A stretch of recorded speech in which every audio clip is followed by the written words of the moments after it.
আসসালামু আলাইকুম বন্ধুরা, এই ফোনটি ইনফিনিক্স হট 10 পেলে এর প্রথমত আপনাদের কিছু দেখানো হয়নি। ভাবছিলাম যে ভিডিওটা করব না, তারপরে ভাবলাম যে না, এটা দেখানো উচিত, শেয়ার করা উচিত, যার কারণে ভিডিওতে আসা। ফোনটির সমস্যা হলো, প্রথমে আনছিল যে অন হয় না, আর অন হইলেও ডিসপ্লেতে গ্রাফিক্স আসে না। নানাবিধ সমস্যার কারণে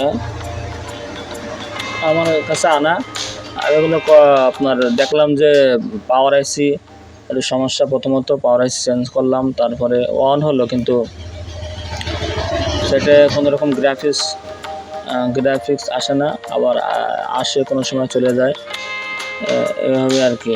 পরে আমি দুটো আইসি উঠে প্লাস র্যাম এবং সিপিইউ দুটো উঠে আপনার রিবলিং করে এখন এই যে ইনস্টল করতেছি। ইনস্টল করার আগ মুহূর্তে যে রিবলিং করলাম, এটা আপনাদের দেখানো হয়নি, আর দেখালেও ভিডিওটা অনেক লং হয়ে যেত, যার কারণে অনেকে দেখতে চান না, আনইজি ফিল করেন, যার কারণে ওগুলো আনা হয় না। মূলত রিবলিংয়ের ভিতরে অনেকটা সময় ব্যয় করলাম, যেগুলো আপনার সামনে আনিনি। এখন ইনস্টল করার পরে আমরা বোর্ডটা কিছুক্ষণ ঠান্ডা করব। বোর্ডটা কিছুক্ষণ ঠান্ডা না হওয়া পর্যন্ত আবার চেকিংয়ে যাওয়া যাবে না। এখন বন্ধুরা চেকিংয়ে যাচ্ছে, দেখি, আশা করি হয়ে যাবে।